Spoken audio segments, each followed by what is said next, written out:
These are actual black rabbis. These are black rabbis in Ethiopia. I'm so really sad about that global sickness that happened in 2020 because I was supposed to head down to Ethiopia because I was going to do a documentary or start filming for the documentary I was going to build on the Lalibela temples there, and also, of course, the Black Jews. Unfortunately, the sickness swept the land and delayed that and delayed that and delayed that. Finally, it's comeback time again. So I'm looking forward to maybe 2024. 2023 is fully booked. Half of 2024 is already booked for me. But I'm looking forward to 2024 to go there and document what I was going to do, which was to go face to face, go to the synagogue, temple where they worship, speak directly with the homegrown original Black Jews, as well as document the Lalibela temple and the technology used to build that temple and carve it out of solid mountain. And then also I was going to travel over to India to document the Kailash temple, which is built the same exact way using the same exact technique. And of course, I've already been to Abu Simbel, which is also built the same way using the same exact technique. All three temples are linked in that they have the same master architect and the same exact tooling technology and the same exact tool marks. So I'm looking forward to doing that, but that'll be 2024 before I can get there in person. All right. So anyway, here we go, guys. We're talking about the Black Jews of Ethiopia. Like I said, this is going to be a very educational piece, and I'm going to start first off here with my sources because that's very, very important. All right. Very, very important to start with the sources, and the sources come in the beginning. Just like I do some of my big lectures and workshops, I bring the sources in the beginning. So CNEWA.org, consciousitems.com, frontiersin.org, myjewishlearning.com, Britannica.com, good old encyclopedia there, Britannica, Safaria.org, jewishvoice.org, jewishvirtuallibrary.org, of course, Wikipedia for just some information on a cabinet member that we have to talk about at the end. BBC News, the Enuma Elish and the Seven Tablets of Creation from the Sumerians, the Epic of Atrahasis, the Epic of Gilgamesh, the Egyptian Book of the Dead, the Gospel of the Holy 12, the Myth of Adapa, and the 42 Ideals of Maat. Okay, so those are the sources. Now, let me pull back out of here for a minute. All right. Yeah, just checking on the chat, see how you guys are doing here.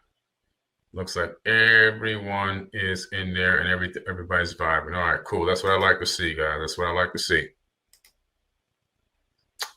First, let's talk about where they're located, all right? In the mountains of Ethiopia is a group of Ethiopians that have celebrated their Jewish heritage for centuries. Actually, it's been about 15 to 1800 years, all right? 15 to 1800 years. Now, that's not when they started. That's just when they started in that area because they migrated, which we'll talk about in a little bit, all right? All Jews have been migrating. They've been migrating literally nonstop since about maybe 2,000 years ago, all right, around the time of Moses. Actually,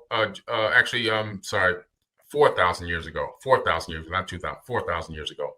And so Ethiopian Jews living in a remote mountainous region of northwestern Ethiopia, which is an area which until recently could be reached only on foot or on horseback. So this is a key clue to why hardly anybody knows about these people, okay? Until recently, you have to go on this like journey, like this real rural journey to get to these people. You have to go for like an Australian Aboriginal call it a walkabout to get, very difficult to get to them, all right? Black Jews who call themselves the Kaila or the Beta Israel, the house of Israel is really what it means, okay? They observe the Sabbath as indicated in the Torah. They eat only kosher food. They pray in straw-roofed synagogues, and they use only unleavened bread during the 7 days of Passover. Yet they also offer animals in sacrifice and have priests and deacons appointed by the community, and their neighbors call them falashas, which means strangers, wanderers, or exiles. All right. So they follow, as you can see, the majority of the Jewry, the rules of being an Orthodox Jew. However, they don't have the Talmud. Now, that's really important because the Talmud came way later, which to me proves that the other Jews that are reading from the Talmud are most likely the Talmud was something that was written and added much later.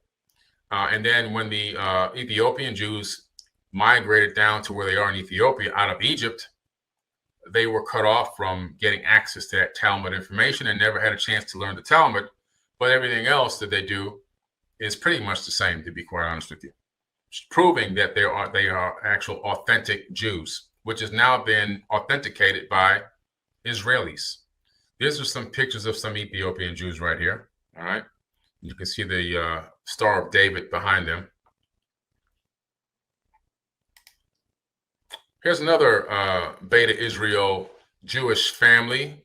It looks like they're on a bus, probably on their way to somewhere, but you can see that they're all together here, looking, pretty modern. This is a modern day thing. These people are well known. These Jews are well known, and they travel around. They just have regular lives, just like everyone else. They just accept that they're from Ethiopia. So these are chief rabbis of both the Ashkenazi and the Sephardic Jews, recognize the indigenous Ethiopians as members of the Agnau ethnic group as authentic Jews.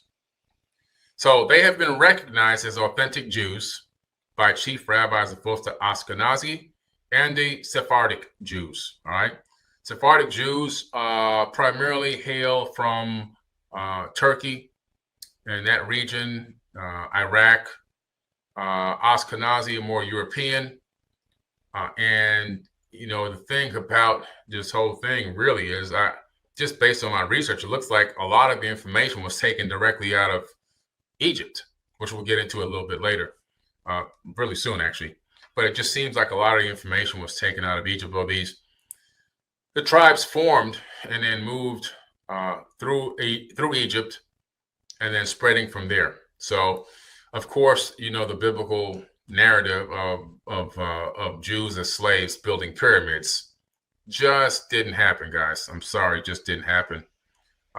When you really go to Egypt, like I've been many times, you find out that there were no Jews there working, doing hard labor as slaves and building these things, because the records have been left behind by the construction people who worked on these sites. And you find out that they had payment. They were paid a salary every single week. They had a form of health insurance in ancient times.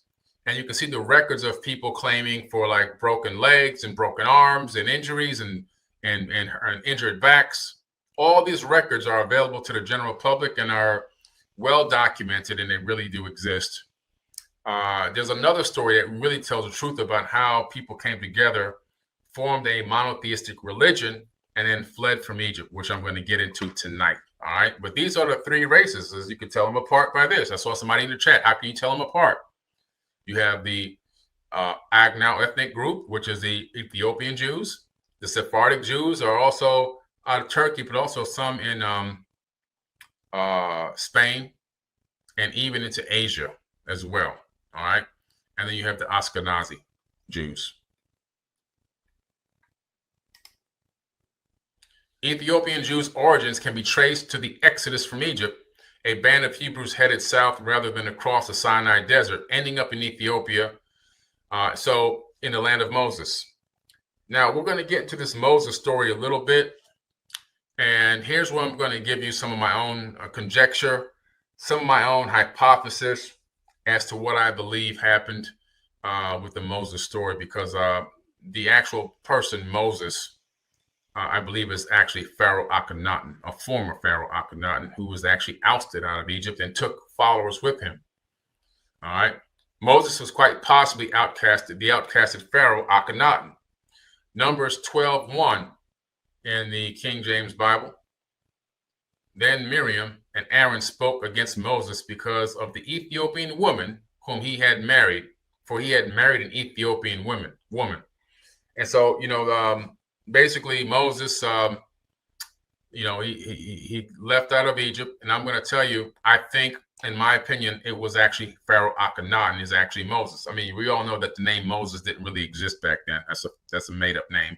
Obviously, there's no Paul, Peter, and all these kind of names. I mean, come on, wake up. Those names are all fabricated names. However, there are people associated to those names, but the actual names are something else. I mean, there's nobody in Middle East called Mary. Okay, it's just not going to happen. All right.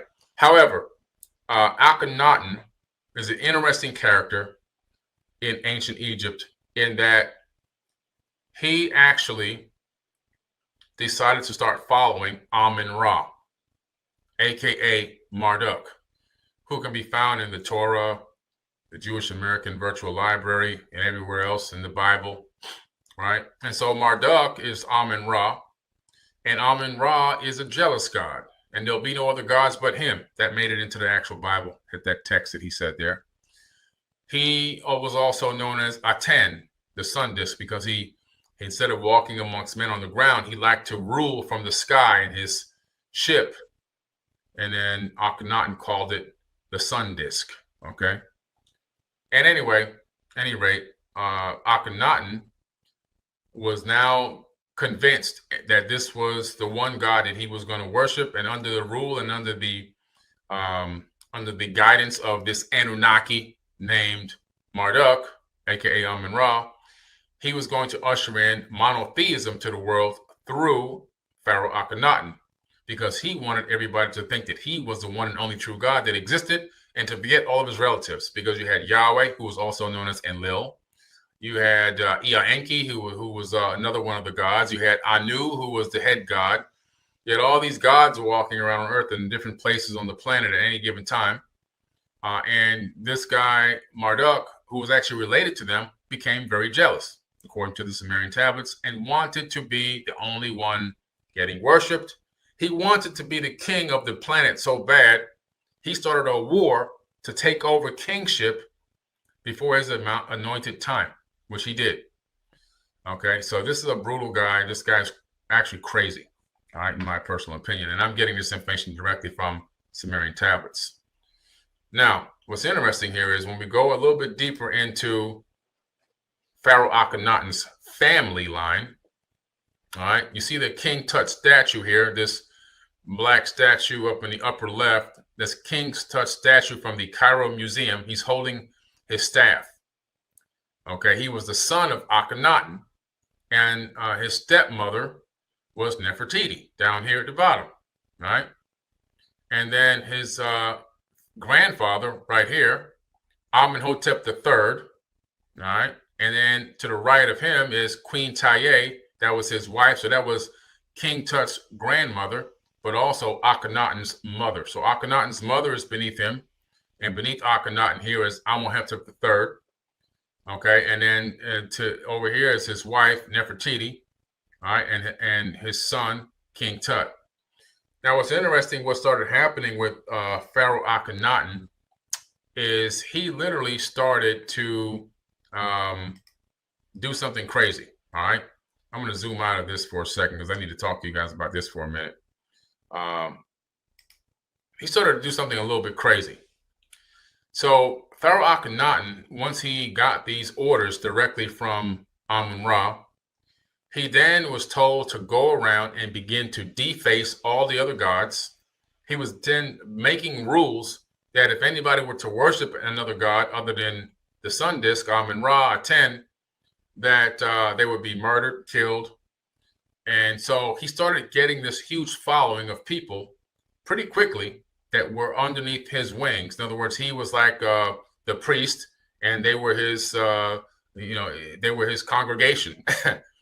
And he was preaching this monotheistic concept where he was ushering in a one God religion to the area, and he was having people go around and chip away at the faces and the bodies and the noses and everything else of all the statues around Egypt that represent any other god. That's where it really came from.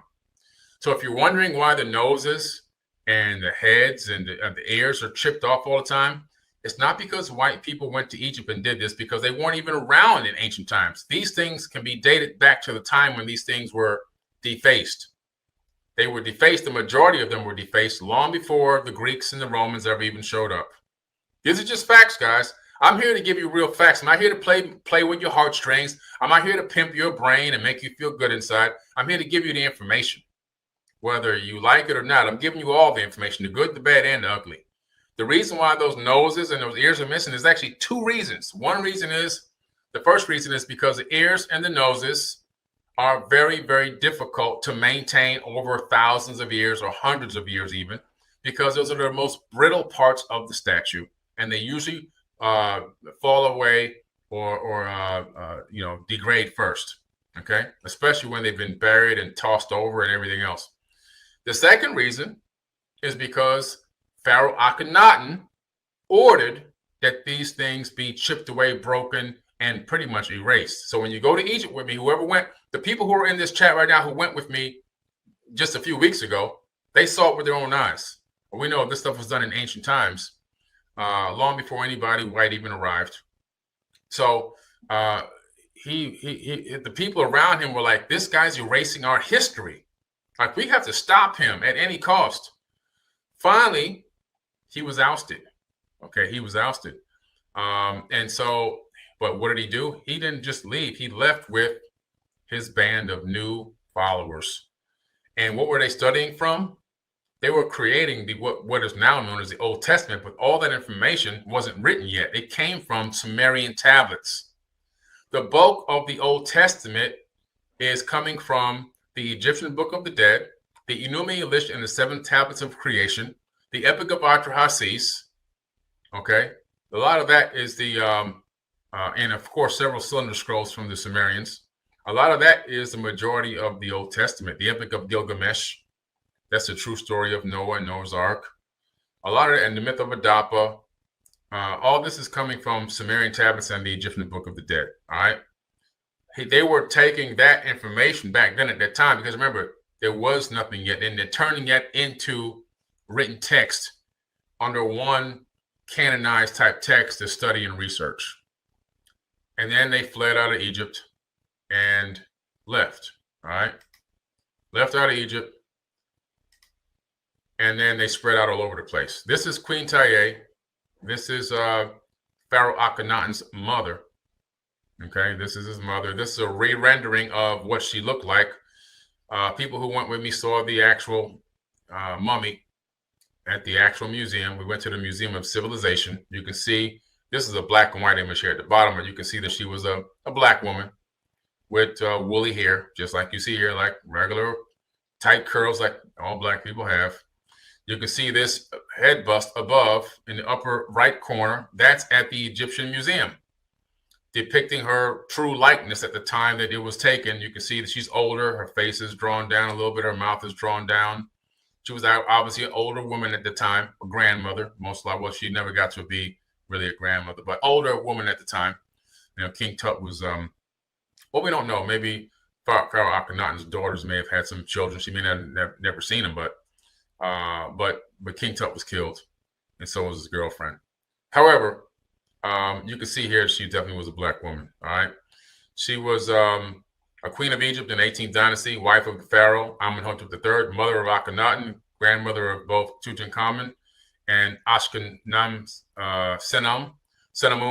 I'm sorry, Ankh-Senamun. My bad. And she exerted enormous influence at the courts of both her husband and son, and is known to have communicated directly with the rulers of foreign nations. She was like an emissary, ambassador.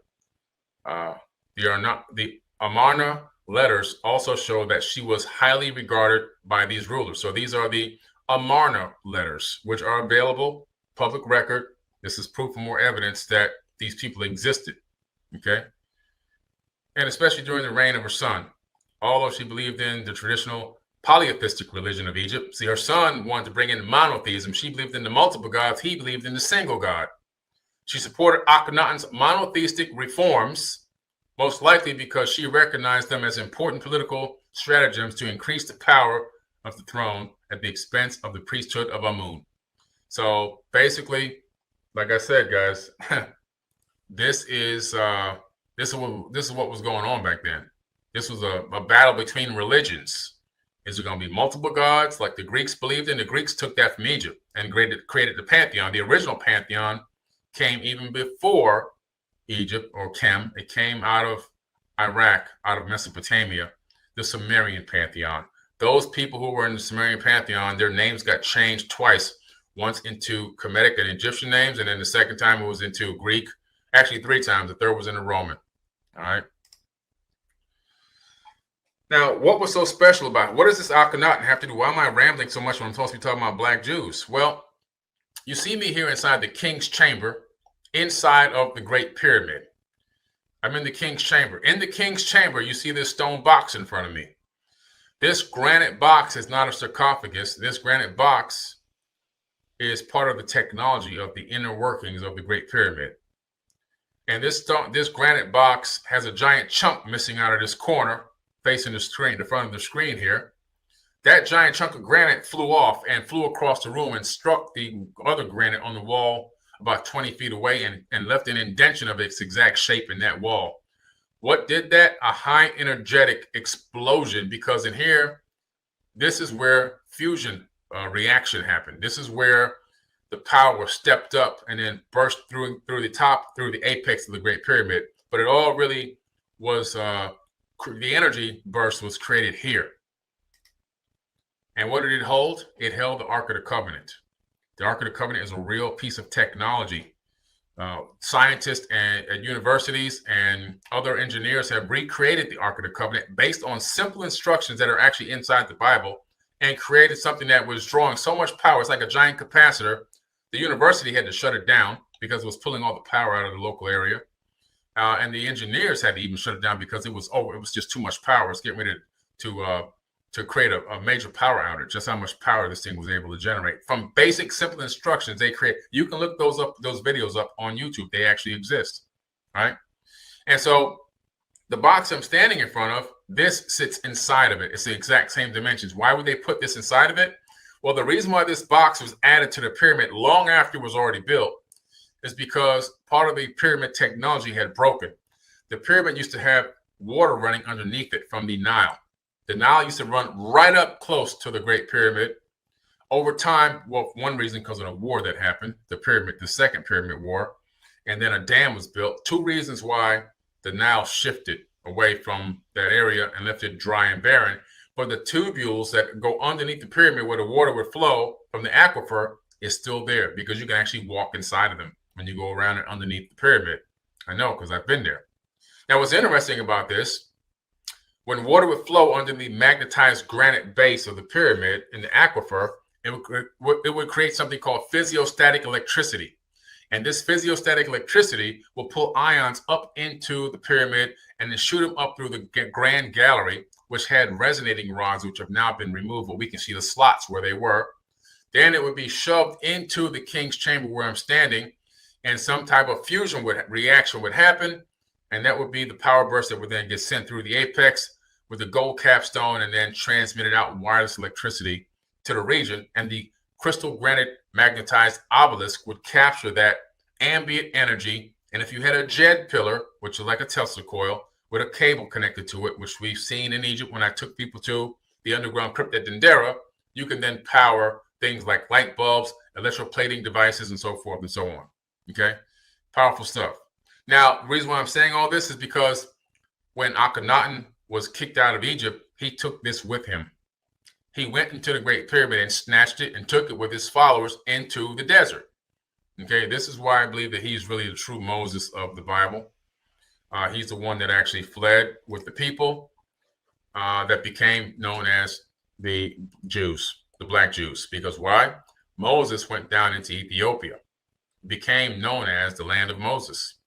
So the word Cushi or Cush is generally used in the Hebrew Bible to refer to a dark-skinned person of African descent. Jewish rabbinical literature uses Cushite to mean Black African people in general. Okay.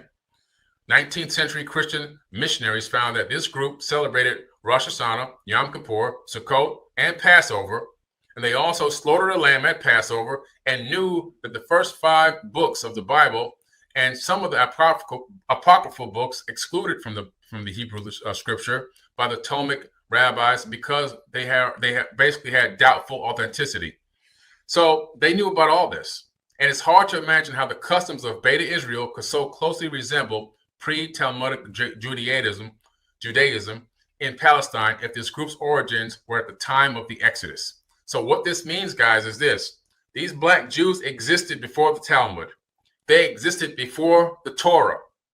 These were the original Jews, I believe, in my opinion, that were even possibly followers of this Akhenaten, who fled out of Egypt, took the Ark of the Covenant with him, which is why the Egyptians had to send the chariots after them, because they realized they took the source of Egypt's power, gone. And without that, they would fall back into darkness. So they went after him to try to get it. Now, when you look at the translations of Moses crossing the Red Sea, if you go back into the root words in the original text, go back into Aramaic, you discover something.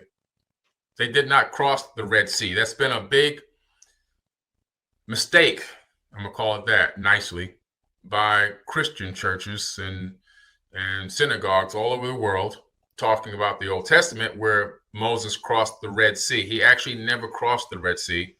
He crossed the Sea of Reeds. It's a mistranslation, maybe by accident or on purpose, I'm not sure.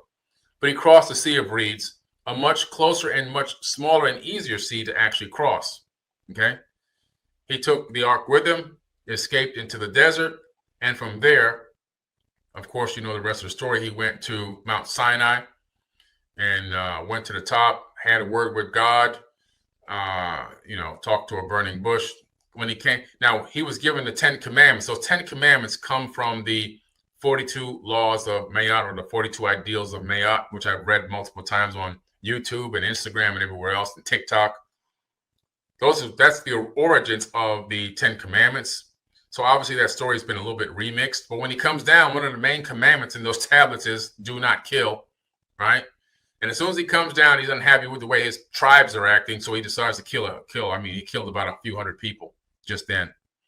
So he just got the command and he disobeyed the command. I don't know. And then he claimed it was God that, under the name of God, I'm going to kill you people because you're screwing up out here. I mean, this religion is just, you got to be careful with religion. It can really twist your brain up if you're not really understanding it. You're not rooted and grounded properly. If you become fanatical, it can really do some damage. So these Jews come down. They start getting into the desert. You know the story about Moses wandering the desert for 40 years and all this stuff. What really happened was a lot of tribes were lost. People split up and went their separate ways. Some ended up in Germany, Poland, Russia, England, Europe, UK, I'm sorry. Some went into Asia. Some went into Africa. And we know the ones in Africa, Ethiopia, right? We know that Moses went down into Ethiopia and married an Ethiopian woman. And from there, I'm pretty sure, began to pass on all these teachings of the Jewry to these people. And that became a Jewish nation because he brought along with him people from Egypt. He then was already down there meeting up with these people. He's married now into these Ethiopians, and it becomes a new Jewish nation from scratch, formed right there with all the original traditions that they had established pre-Talmud in existence already. Okay. And just again, looking at Akhenaten's family, you can see clearly that they're all black. And Moses married a black woman. It's very clear. It's very extremely clear in the text that Moses married a black woman. They made sure to say that he married a Cushite, which means black woman. He married a black woman there. And so and started a whole lineage. And it really, in my opinion, is Pharaoh Akhenaten. It just makes the most sense based on what I know historically that has happened in the area. And you won't believe where they are now, right? Did they disappear? Did they assimilate into other societies? Were they persecuted or wiped out? Because of persecution over the centuries in many of the countries in which they now live, many hid their Jewish heritage by practicing their faith in secret. Some are locally known to be Jewish and suffer prejudice and persecution because of it, but they have only recently become known to the rest of the world. In the last 75 years or so, Jewish communities have become known in Ethiopia, Zimbabwe, India, and even in China and other surprising countries. Even more surprising to some is that members of the lost tribes living in these countries look like any other people that are native to those regions.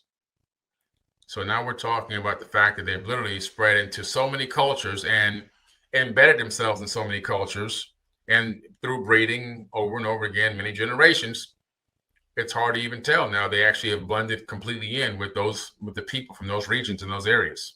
Okay, so they literally have spread around the entire planet and have blended in with everyone. All right. A little bit more information that adds evidence to me that the Black Jews, because some people in some videos will try to tell you that the Black Jews just, they just happened to capture some of this information and then they ran off to Ethiopia and they tried to start their own religion with it.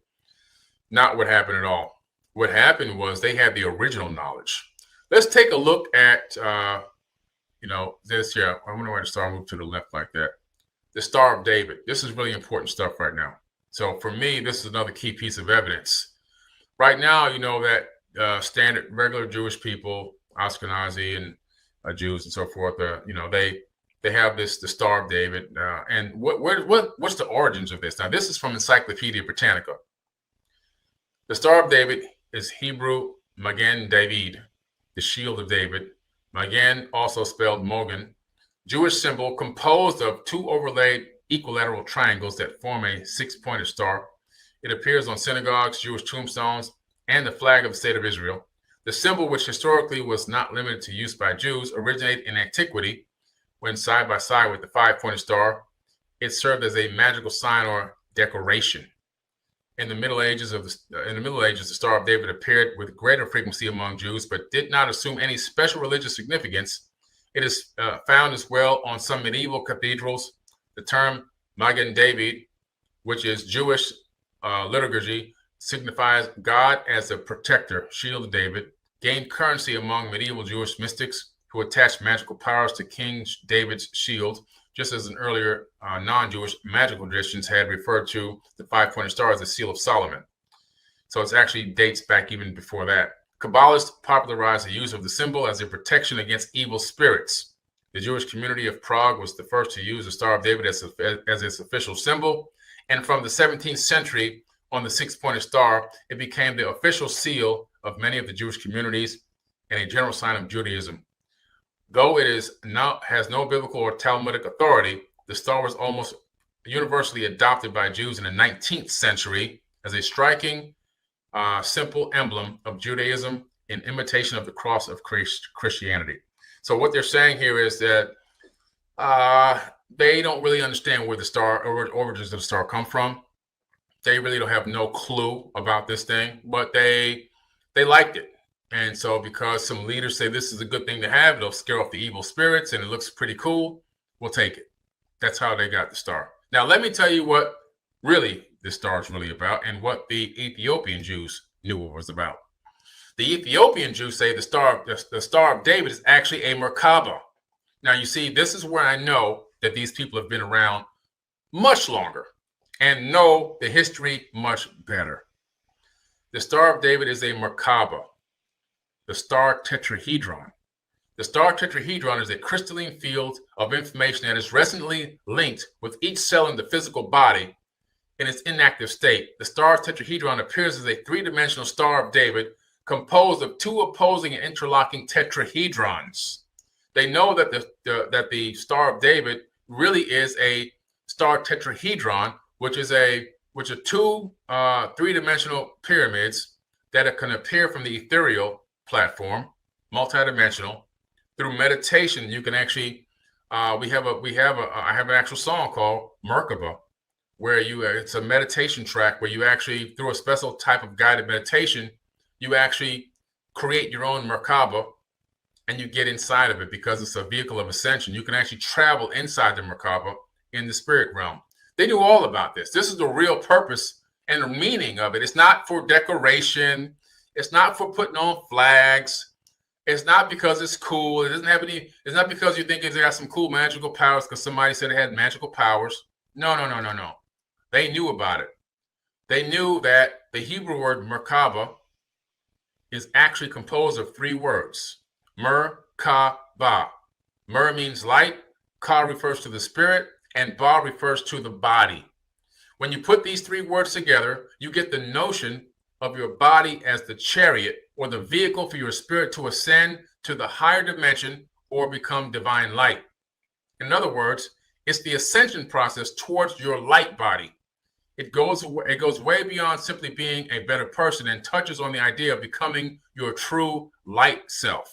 This is the real meaning of the star. And when these people have this kind of knowledge, that means what they have supersedes what the other people know about the star, because they actually think it's just a piece of jewelry to put around the neck, something to remember the flag of the country and things like that. Decoration. That's from Encyclopedia Britannica. That's not from Billy Carson. So if you want somebody to apologize, you go after Encyclopedia Britannica. Don't come after me. Okay? The Merkaba symbol also refers to the healing energy and the effect of the divine union between male and female energy, meaning the union of self, the spirit and the body, and the self with the divine. So this is what they teach. This is their knowledge of the star, not the decoration knowledge. And that tells me, between this and the fact that they don't have the Talmud, it tells me that their knowledge is ancient. Their knowledge is super ancient, okay? It goes far beyond the others. And they were isolated in that area for so long, keeping that knowledge going from generation to generation to generation to generation. And then when they stumbled upon these Ethiopian Jews and wondered, well, how come you guys don't have a Talmud? Are you really Jews? Well, the Talmud is brand new. In geological timescales, it came to be. These people are ancient, man. That didn't even exist yet. Somebody wrote that later, after the Exodus, after people migrated and they got isolated in that area in Africa. All right. So that's where it went. Let's have a look at something here. See if we can pull up a quick video clip. This is a couple of clips here. I got a couple of clips about the Ethiopian Jews and what they're trying to do to make their way in society. A lot of them want to go to Israel. They want to go home, is what they're calling it, going home. But they're meeting a lot of problems because of racism. A small city in the north. This school teaches children about their Jewish faith, but also prepares them for a possible move to Israel. If they learn Hebrew and if they learn about their religion, it'll help. They'll create mutualism and integrate within the society there and support one another in all matters. You see, they're trying to get back. They desperately want to get back to Egypt, to Israel. They desperately want to get back to Israel. They want to feel accepted in some way there. You know, everybody's got their own journey they want to go on. Everybody's got their own journey, but everybody's got their own internal thing that they're going through, their own hero's journey or whatever you want to call it. I can't knock them for that. They want to go back to where they feel the origins came from of how they learned this particular religion. But here's what they're running into. They're running into severe problems with it. Check this out. Beta Israel members want Israel to give them a visa to immigrate, but some in Gondar have been waiting more than 20 years. Ashanafi Asafa moved from the countryside to Gondar 12 years ago. Now he's one of the synagogue's religious leaders. 20 years they've been waiting, some of these people trying to get to Israel. Some people even more. They take over a few hundred at a time and give a few hundred people a little bit of chance to get over there every now and then. But when they get there, they don't give them any type of assistance. A lot of them become homeless, very poor, suffering. There is somebody new that is working now in this area trying to fix this problem. Her name is Penina Tamo Shata. Okay, Penina Tamo Shata. She's actually a black Ethiopian Jew. They're actually the first black Jew to ever make it onto into the government of political level in Israel. So she's actually a member of the cabinet. First time ever this has happened. So this is actually a big thing. And she's running into some issues there as well. She's trying to figure out how to overcome all the racism that's going on and how to get people over there. Let's check this out. I'm the first black, first Ethiopian origin person that born in Africa and become part of the cabinet in Israel. And I have a great mission and a lot of responsibility. As you mentioned, so many firsts for you, but the journey for you is still quite far for you and your community. Absolutely. We have a long road still to do. Unfortunately, as you know, I think every black person around the world know that we have a common struggle against racism and discrimination. And I started my activities in my early 20s when I was a student, law student. And I believe that we need to fight against discrimination based on color and other things. How will your new position help your community? We know that there is a lot of immigrants that wait to come back home to Israel. And we see that there is thousands of people from my community, from Beta Israel, that waited in Ethiopia and they want to come to Israel. So it is one of my goals to bring them home. Okay, interesting, guys. So you heard it there, directly from the horse's mouth. It's not Billy Carson making this stuff up. I'm giving you all the receipts that you need, you see? Every receipt that you actually need, I'm giving it to you so you can see exactly what's going on for yourself, all right? So, yeah, man, you know, for whatever reason, man, we have it hard no matter where we are in the world. I mean, they just want to put the boot on the neck. It's really unfortunate because this world can be such a much better place if everybody just learned how to love one another and just be happy with one another. Like I said in my other video the other day, I think it was a week ago, the thing about black people is we truly love everyone. We love everyone. We want to be a part of everything. We want to have fun with everyone. We love all races of people. We really are really loving and fun, caring people. And in some ways, it's been kind of our own, I guess, weakness because of being so loving and caring and happy and helpful. It's put us in a situation where we make ourselves a little fickle-headed and vulnerable. And then we let other people take advantage of us economically, physically, mentally, and it puts us in a bad place globally. And we have to find a way to rise above that. Those are just true facts.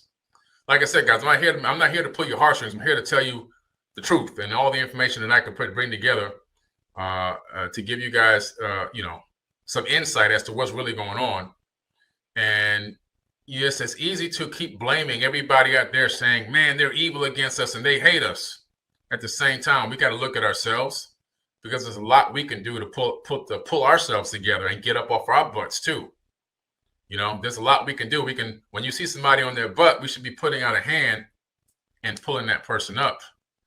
Instead, a lot of the times we take pleasure in their fall. And instead of helping them up, you know that trick where you put your hand out and your kid goes to slap your hand, you move it away. You know, remember that trick? That's kind of what we do. We have to be better. We have to do better. We have to learn to be better.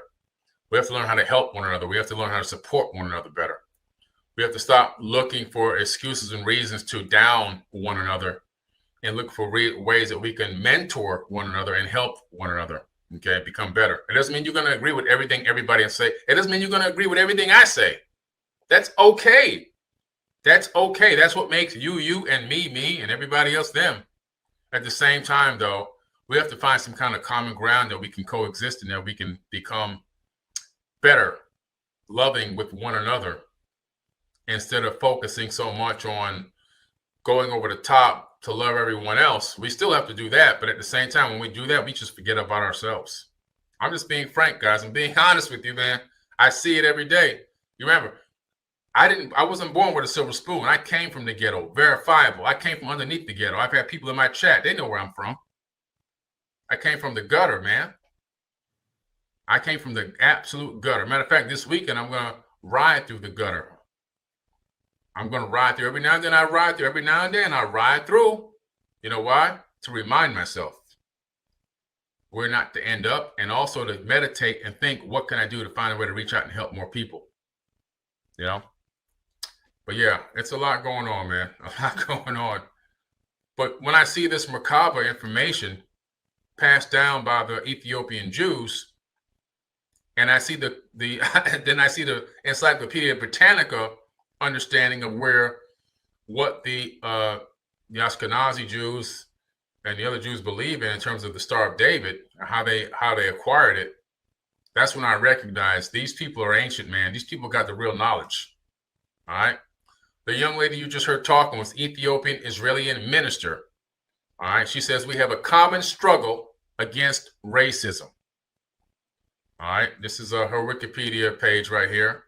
She's the very first Black woman, or very first Black person at all to be put on the cabinet, which is really amazing, in Israel. And her main focus is trying to get people out of jail that shouldn't be locked up.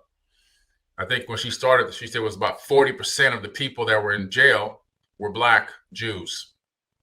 So you can see the racism. So it's the same duplication of what we have here going on in America. So she's been working to get that fixed. She's got a big job on her hands. Luckily, she's young. Looks like she's only born in 1981, so she should have some legs running up under her.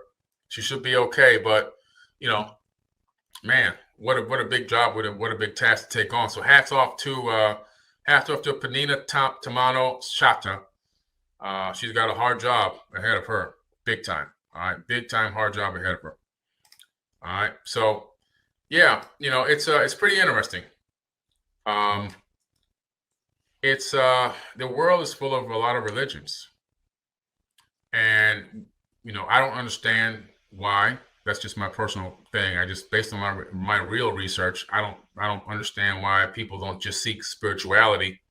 I think that spirituality is a true key to unlocking the freedom of the world and unlocking the freedom of humanity, and giving us access to the true power that's inside of each and every one of us. I truly, truly believe that. Thank you, Stephen Williams. Happy birthday again, man.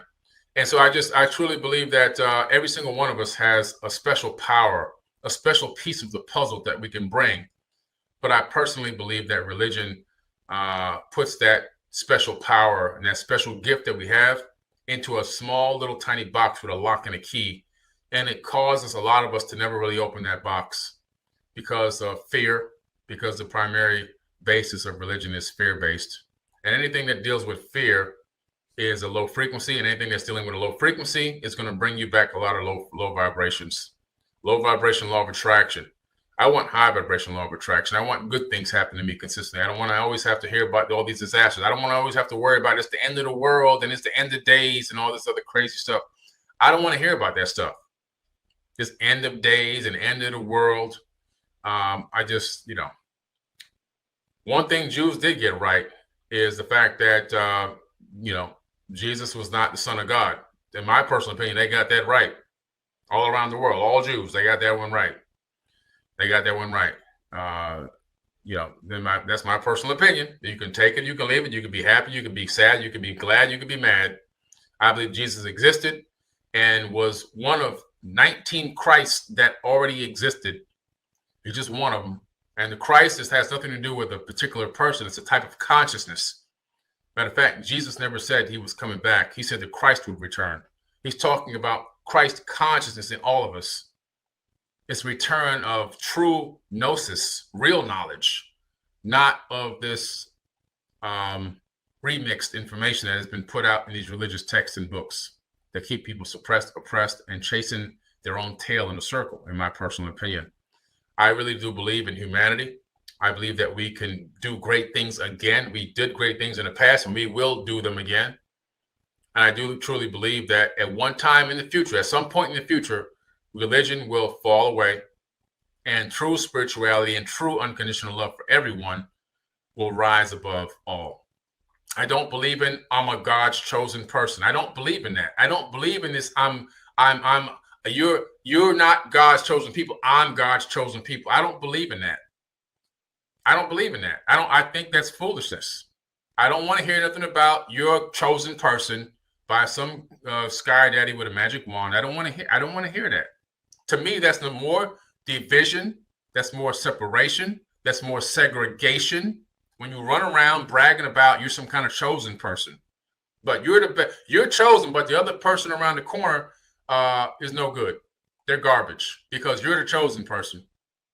So many of these religions preach that mess. You know, Jehovah's Witnesses. Only 144,000 are going to go to paradise. Well, if only 144,000 go to paradise, why in the world are you knocking on people's doors, telling more people about it? Shouldn't you be keeping that a secret? It's just crazy. In the Bible, the Christians believe that they're the chosen ones, and everyone else is an infidel, and they're going to burn in a lake of fire forever and ever. They're the special people.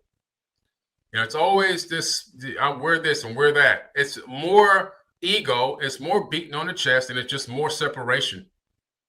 How about, hey, we're all one. I love you. You love me, like Barney, the TV show. I love you, you love me. How about how can I help you, brother or sister? How can we be a help to others? How can we link up and make this happen for this group of people and help them out and take care of them? How can we be of service to others? What about that? Let's forget about all this.